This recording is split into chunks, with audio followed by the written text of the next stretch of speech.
Okay, cool. So before we start, there's a couple of things that you need to know. This is definitely not a 10 steps to problem solving or 15 steps to creative thinking. I'm definitely not an expert. Over the last year, I've really I don't know if everybody's seen that basketball video where you have to count how many times the basketball gets passed along. Yes? And then suddenly there's a gorilla, and then suddenly the curtains change. So kind of from that, I was like, holy, what the F? It's like something is going on here that I don't know about, and that kind of intrigued me, and I'll share some of the books that I've been reading over the last year. So definitely not an expert, just enthusiast kind of around this problem space. And this third thing, and quite more importantly, my wife didn't approve this, specifically the title. I told her this, I came up with this creative titles. People are going to love it, and she said no. So bear with me, it's only going to get better. Next one. Cool. So there's three things that we're going to discuss tonight. It's kind of like what is it about critical thinking that applies to our job, and it doesn't necessarily just matter to testers. It's definitely product managers, analysts, developers as well. And then common errors when solving problems. So at the end of the day, you're going to see that we're all prone to this, and nobody's not going to get away from this. But at the end of the day, I do want to share a little bit of an escape in terms of how you can overcome some of these things. Every time I told Matt, we've been having check-ins, every time we've had a check-in, he said, make it interactive, make it interactive. So then I deleted some of the theory and I put in something. So this is going to be an experiment for me. But I'm going to need you guys to whip out your phones, because at the end of the day, there's a couple polls in here that we're going to run, so live polling, to get some results from you guys. But yeah, so jumping straight in, kind of the first topic is thinking clearly. So what really fascinates me is the kind of cognitive errors that we face every day. And these are not the once-off error that we miss. It's really those repeating patterns and biases that kicks and the heuristics. And so that's kind of what we're going to discuss tonight. Next one. Cool. So just before we get into that, some fun facts about the brain. Number one, there's 86 billion neurons. And I'll leave a little bit of a cliffhanger for towards the end of the night about what that actually means. But these are the things, the receptors in your brain that kind of passes on the information. We've got axons, that kind of pushes information out and makes connections with other neurons, and that kind of passes the information around in your brain. So 86 billion of those. At the end of the day, if you put your two fists together, that's your brain. It's kind of making up 2% of your body weight. It's comprised of 10% fat, otherwise majority water. And it's these two here, the 20 and 25%, that's where it gets interesting, because even though it's just 2% of your body weight, it takes about 20% of the energy that you kind of generate every day, so it needs 20% of your body for energy, and 25% of the oxygen. So for a little organ that small, it actually needs a lot to power it. Cool. The next thing about our brain is kind of the evolution of it. And I mean, if you think about evolution, you might believe in it or you don't. There are three kind of areas of interest in the brain. The first one is your primitive or reptilian, which is kind of looking at breathing, your organs, just kind of like making you walk and kind of like move forward. The second thing is around feeling. Feeling is kind of where emotions sit, and reactions, and it's kind of the flight and fight kind of reaction kind of thing. But the thing that really makes us special as humans are the thinking part. And kind of that's where imagination comes from, inspiration, the ability to have far-fetching thoughts that reach into the future. That's what makes us special. Cool. So given that those are the three areas of the brain,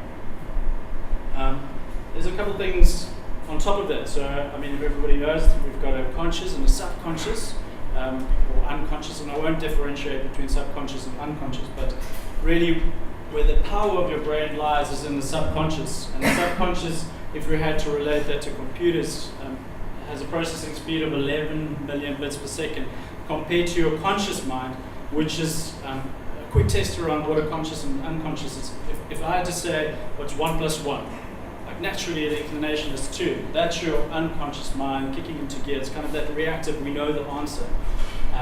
Whereas if I had to say 400 million times 192 times, you kind of get the idea. That's when you start engaging your conscious mind. Right? So unconscious, subconscious. And a lot about this talk is around the power of our unconscious mind in terms of how we want to defer kind of decisions to that area. But there's a big problem with that area, and it's the fact that it's kind of reactive in its nature, and kind of like it always wants to take the easy way out. And that's where our cognitive biases come into play. And the last little bit there around rational and irrational is about, we have about 2 hours a day where we can engage with rational thinking. So you really have to be critical about what you use kind of your thinking, your conscious mind for, the kind of problems you want to engage with. So over time, like if you start identifying the cognitive areas and heuristics, kind of like you can start deferring those things to the subconscious, and you can engage with your conscious mind a little bit more. Cool. That's a little bit about the brain. Just to keep us going. Next one. All right. So this is kind of the departure of kind of the areas that we're prone to. If we go to the first slide. And so number 30 is the anchoring effect. There's about 100 that I kind of have read about, and this is number 30. And the kind of first thing that we want to go in is anchoring, and how susceptible we are to anchors in the world. And you might say, that's not me, but like everybody or most of you might have filled in a survey for me. So if we go to the next slide. Cool. So you might have seen this, and it said survey number 1, and it's I asked a little bit of a question like, how far do you think Egypt is from here by road? And the first survey said how few miles by road, and I've moved the slider to the other side. So just take notes, and then the next one, and then the second survey, and how I determine first survey, second survey in terms of who goes where.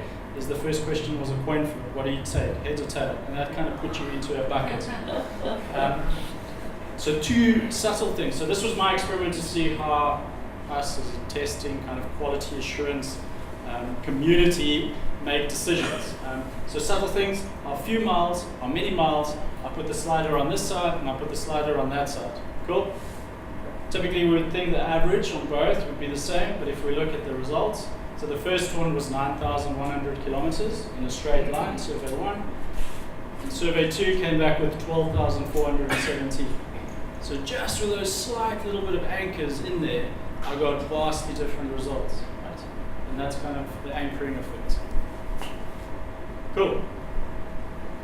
All right. I think if there's anything that you want to take away tonight is that we aren't experts, and even though you think you might be an expert, you're definitely not an expert. And this comes into overconfidence, and it's kind of like over time we grow our skill and we believe we're actually better, and then go to the next slide. And it does not deal with necessarily a single estimate being correct or not. It's really about patterns and kind of repeat errors, and we all suffer from this. And the kind of the all suffering bit is a useful fact. Experts actually suffer more from this. We're all experts in our profession. If you had to ask any economist kind of what the fuel prices are going to be in 5 years' time, they'll all venture a guess. And if you substitute that for a layman, like just pretty much me, if you ask me what the fuel price is, my guess would pretty much be the same as theirs. But the problem with that is the fact that their prediction comes certified. And that's kind of where things are. But if you really had to think, okay, but why aren't those economists or politicians as rich as can be, like they've got life waxed? And it's because these predictions are so wrong. Secondly, when I say all suffer from this, men, we suffer more from this. where Frenchmen, 83% think actually the ultimate sexual partner. But if you really think about it, again, like you should be on the 50% mark, right? So it should be even. And then the big thing there, it's not driven by incentive. It's not that we're motivated by external bonuses or anything like that, where we want to give a good sense of where things are going or forecasting. It's really something innate, and there's not something as underconfidence. That thing doesn't exist. So I think this is an awareness thing. So just take notes, acknowledge that even though you think you're quite skillful, you're probably not as skillful as you think you are. And if you had to break overconfidence into different multidisciplinary facets or biases, next slide, you kind of break it down into 3 categories, but I won't won't delve into it, but just no overestimation. So classic in our profession, you need to kind of be able to say, oh, I'll be able to deliver this piece of software by this date. And I would venture a guess that nobody's ever gotten that right. The fact that we, in our estimates, I think we, too precise. And we're trying to be accurate in this kind of like experiment. If I had to ask anybody in this audience a very random question, so let's think about it. How many books are there in the Old Testament? And all you have to do is give me a range. Anything, any range that you want, and a low and a high. Anybody want to take a guess? To be honest, I don't know. Is that your low? 12 to 16. 16. So the thing with that is that, do you know the answer? I should be able to remember it from longer when I went to Sunday school, but it's been a long time ago. Can anybody Google this quick? While we go at it. How many But books are there now? 39, right? So we got 39. But the thing is, the range option there was, you could pick anything. So you could have said 1 to 500 and you would have been right. But because we think we're so good at guessing things, the range is so narrow.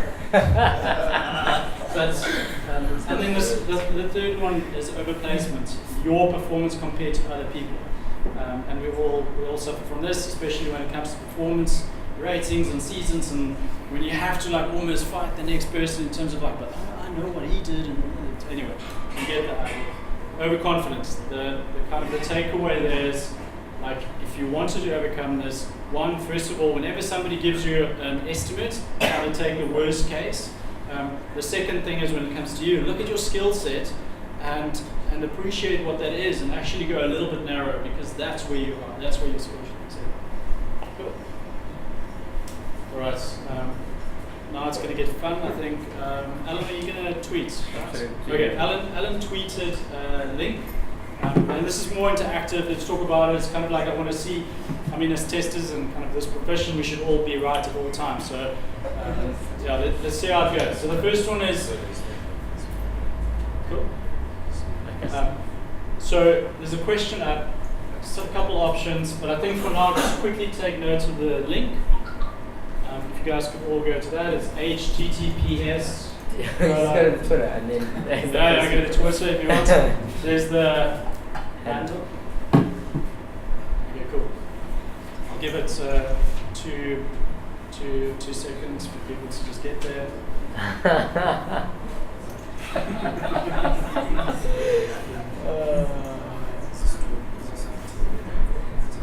Okay, cool. So the question really is, Linda is a single, outspoken, and very bright. She majored in philosophy. As a student, she was deeply concerned with the issue of discrimination and social justice, and also participated in demonstrations.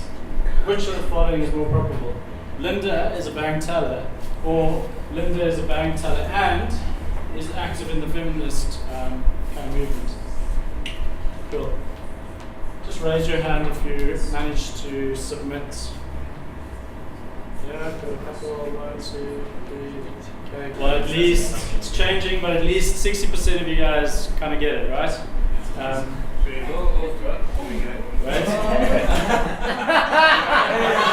That's called a popularity bias. Yeah. Okay, cool. We banked it at 60%. Say Linda's a bank teller. And who wants to venture a guess why Linda is a bank teller and an active feminist, kind of like partakes in active feminist movement, is not right? Yes? There's a non-zero chance that she's not a feminist, whereas there's either she is a bank teller, in which case first one's true, or she's not a bank teller, in which case both of them are false. Okay. So the probability of the first one being true is dramatically higher. Cool. You're introducing another variable, so your statistic is going to have a lower probability. Yeah. It's, one variable is common between two options, so it's going to be exactly the same, and an additional variable only lowers the probability. It doesn't increase Cool, perfect. Could you go to our presentation? So this is called the conjunction fallacy. It's kind of where, because there was a little bit of a story in the front, we kind of anchored ourselves in that, and kind of like as a subset, we saw that subset being quite a big part of the story of kind of the probability. Whereas if you think about it, you've got 100 bank tellers, you've got 100 people who partake in feminist movements, and if you had to union those, kind of like the overlap is quite small. So this is spot on.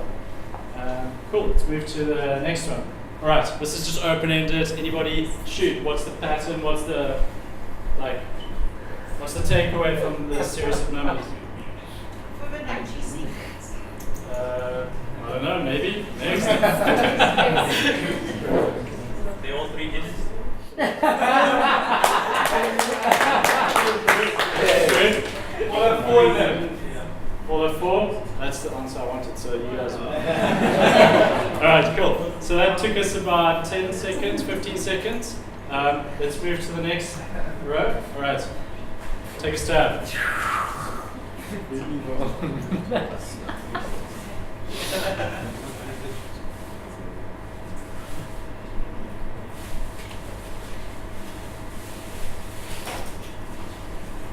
Love how you guys are engaging with the numbers there. Well, there's a comment between all of them.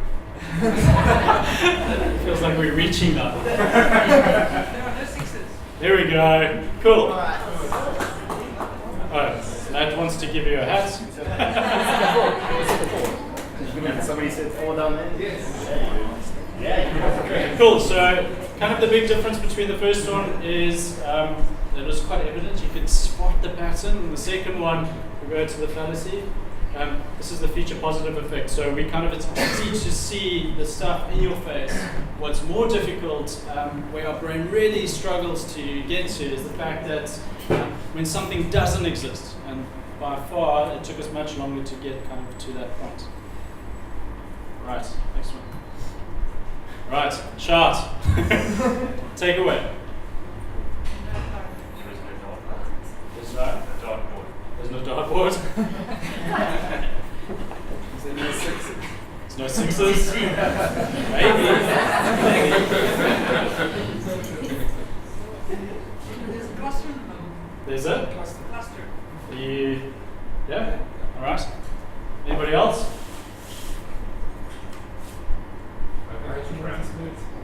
Cool. None directly on the line. Sorry. And none directly on the line. Yeah. Anybody else? The same dispersion in some weird way. You said that. Me. Yeah, cool. Anybody else? Last one.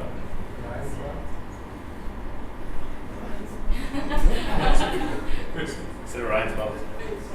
Right. Yeah, cool. All right, belt. Right. I think you guys have to remember I'm trying to trick you here the whole time. Okay, cool. This is actually spot on. Where's the hat?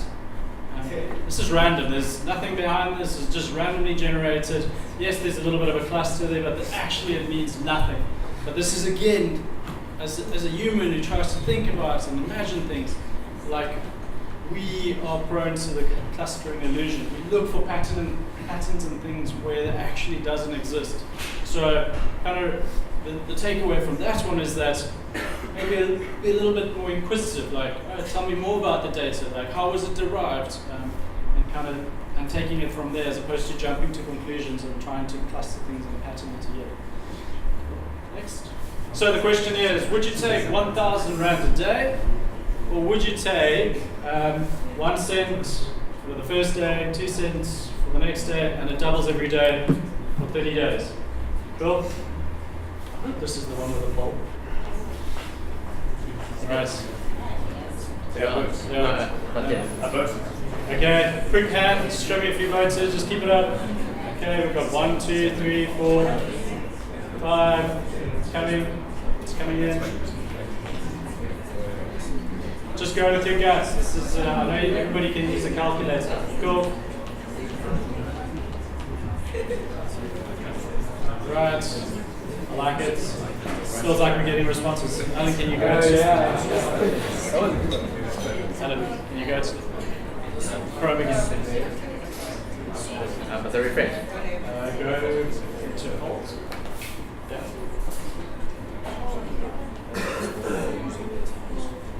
Cool, so we're up to 36 responses. Right. So I knew you guys were going to go at that because it's kind of the obvious one because you know I'm trying to trick you, right? Okay, cool. So quickly by show of hands, who voted for 1, 2, 3, 4? The back, right? You've answered a lot. Cool. Why did you vote 70 or why did you vote 1, 2, 4? Just the calculation now would be more than the long run. Okay, cool. After 30 days, venture guess.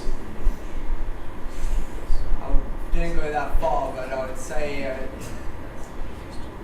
you would end up with more in the long run. After 30 days. Yeah. Anybody want to venture a guess? 5 minutes. No, 5 minutes. It's quite aggressive. Alan, you want to go to our presentation? Oh shit, I think it's stuck now. Right. After 30 days, people are popping out. All right, let's move on. Now we're going to skip. There it is. So 30,000 after the first 30 days. If you take 1,000, but 10,737 rand. You kind of get the idea. So naturally we would go, but I think the fallacy here or the bias here is, if you go to the next slide, it's called exponential growth. And it's the one thing as a human we cannot project. So if I had to ask you, project that forward, tell me what you're going to get on day 15. Yes? What about, sorry, just asking about the value of money now versus the value of money later? Yeah. So 1,000 rand to me today is way better than 4 cents tomorrow if I'm not intending to save. True. You try and trick me. Sort of script, sorry. But anyways, it's really about as individuals, we could easily quite do linear growth and kind of project, and that's natural to us. We've never had to deal with kind of the exponential growth, and the exponential growth is something that we've seen over the last couple of decades, where things are becoming much more prevalent. Processing speeds, all those greatness in terms of where we're working at, and kind of that's where we struggle around exponential growth. Cool. Matt, give me a time. Good. All right. Right. So I think that covers kind of the essence of naturally we engage with our subconscious, and it throws out kind of answers in terms of where we're looking for answers, as opposed to engaging with a conscious mind, trying to just stand back a little bit and think about what we are being presented with, and then kind of trying to solve it from that perspective. So if we had to go through all of the kind of cognitive errors and biases and heuristics, you can see there's quite a bit of it. So I want to wrap up and give you the silver bullet in terms of how we're going to solve this. Go to the next slide. So what now? So when Michelangelo was asked about how did you derive David the statue in terms of what it looks like, and if you haven't seen it, it's magnificent and it's big and it's polished and grandeur, and kind of at the essence of what he said is it's simple. I just removed everything that was not David. And what it really comes down to is, as opposed to targeting what success looks like, you target the errors that you are prone to, and by removing those errors, kind of you will get to that kind of point of view where things become a little bit easier, and you get to engage with a much faster processor and solve your problems. Cool. I know I'm going to go over a little bit of time, but there's 3 things to just wrap up. The one is knowledge does not equal understanding, and just think a little bit about that, but can we play that? Welcome back to Smarter Every Day. You've heard people say it's just like riding a bike, meaning it's really easy and you can't forget how to do it, right? But I did something. I did something that damaged my mind. It happened on the streets of Amsterdam, and I got really scared, honestly. I can't ride a bike like you can anymore. Before I show you the video of what happened, I need to tell you the backstory. Like many 6-year-olds with a MacGyver mullet, I learned how to ride a bike when I was really young. I had learned a life skill, and I was really proud of it. Everything Everything changed though when my friend Barney called me 25 years later. Where I work, the welders are geniuses and they like to play jokes on the engineers. He had a challenge for me. He had built a special bicycle and he wanted me to try to ride it. He had only changed one thing. When you turn the handlebar to the left, the wheel goes to the right. When you turn it to the right, the wheel goes to the left.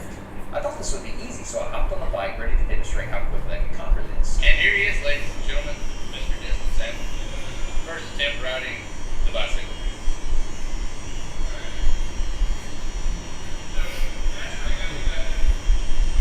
I couldn't do it. You can see that I'm laughing, but I'm actually really frustrated. In this moment, I had a really deep revelation. My thinking was in a rut. This bike revealed a very deep truth to me. I had the knowledge of how to operate the bike, but I did not have the understanding. Therefore, knowledge is not understanding. Look, I know what you're probably thinking. Destin's probably just an uncoordinated engineer and can't do it. That's not the case at all. The algorithm that's associated with riding a bike in your brain is just that complicated. Think about it. Downward force on the pedals, leaning your whole body, pulling and pushing the handlebars, gyroscopic precession in the wheels. Every single force is part of this algorithm. And if you change any one part, it affects the entire system. I do not make definitive statements that often, but I'm telling you right now, you cannot ride this bicycle. You might think you can, but you can't. I know this because I'm often asked to speak at universities and conferences, and I take the bike with me. It's always the same. People think they're going to try some trick, or they're just going to power through it. It doesn't work. For instance, this guy, I offered him $200 just to ride this bike 10 feet across the stage. Everybody thought he could do it. No, you didn't understand. You didn't understand. So, this way. Alright, so, whenever you're ready, yeah? Wait. No, you have to keep your feet on the ground.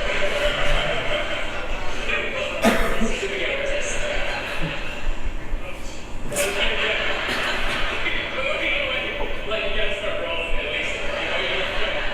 And go.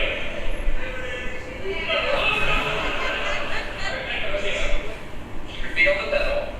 Go.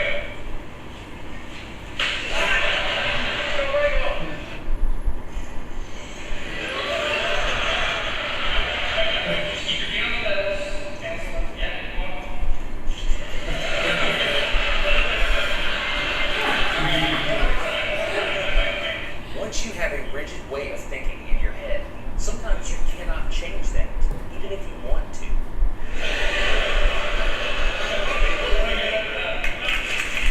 So here's what I did. It was a personal challenge. I stayed out here in this driveway and I practiced about 5 minutes every day. My neighbors made fun of me. I had many wrecks, but after 8 months, this happened. One day I couldn't ride the bike, and the next day I could. It was like I could feel some kind of pathway in my brain that was now unlocked.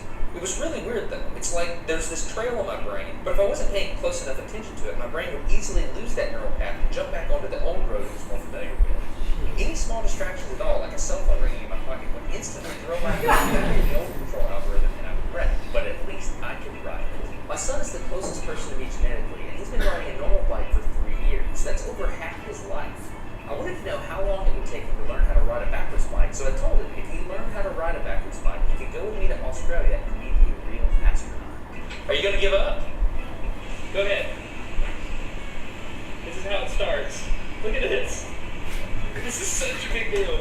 Get up, you got it. Get up. Yeah. How many weeks have we been doing this? 2 weeks? In 2 weeks, he did something that took me 8 months to do, which demonstrates that a child has more neuroplasticity, am I even saying that right, than an adult.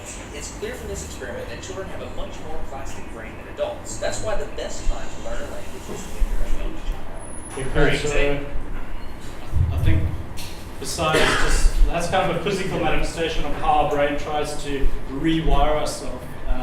And if you go to the next slide, it's called neuroplasticity.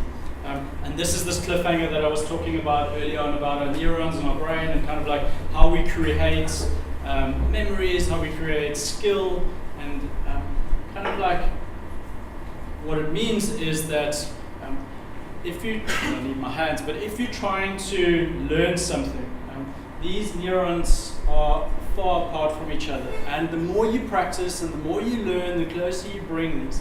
And it's so, if you think about that in its reality, that's physically rewiring your mind, bringing those things closer so that the information transfers quicker, so that you can start learning a new skill. The uniqueness about neuroplasticity is the fact that it's easier to create new kind of mind maps and wiring as opposed to trying to rewire old wiring. Yes. Cool. So that's kind of like brings this into play. So a couple of things that you need to know about how we approach skill and kind of how we learn is that we have these kind of connections in our mind. The second one is just acknowledging that, and it talks about an aha moment. So if you know you're prone to a specific cognitive error or a bias, it's kind of like putting in place some trigger kind of where you're able to pick up that this is happening. At that point where you pick this up, you try and divert your mind to create these new kind of connections. So it's about rewiring your mind to kind of bring those into play so that you can start taking advantage of your kind of the subconscious. And then finally, it's really just about practice and repetition and kind of going at it along the line. Yep. And then the final slide, and I mean, I'm just going to give the highlights in terms of there's 5 things that you want to do. It's get out in nature, do more exercise, be mindful. Be mindful is because you start appreciating people around you and how they approach their problem solving. And then finally, remember the 2% versus 20%. Feed your brain, make sure it's healthy. And then finally, 7 to 9 hours worth of sleep. But I think what's quite critical there is if you're trying to solve tough problems, when it comes to logical problems, try and stop thinking about that logical problem 3 hours before bed. If you're trying to solve a creative problem, stop thinking about that problem an hour before bed, and then let your mind take over. Cool. That's me. The end. And then I'll upload these slides, or Matt will upload the slides, but I've attached some reading material at the bottom, so if you go to the next one. Over the last year, those are the books that I read. And these are the ones that I'm busy with now. And just from that, kind of like, yes, you can read about kind of cognitive errors and mistakes and things that we make, but really what I started appreciating is how the mind started evolving, and to understand that, it's quite cool to go back in time and kind of understand history in terms of how we evolved and how things grow. And kind of if you think about it, we still, I'll say it, an animal, and we still flights and fights is in there. So yeah, have a peek at those if you're interested in kind of what I've been talking about. Cool.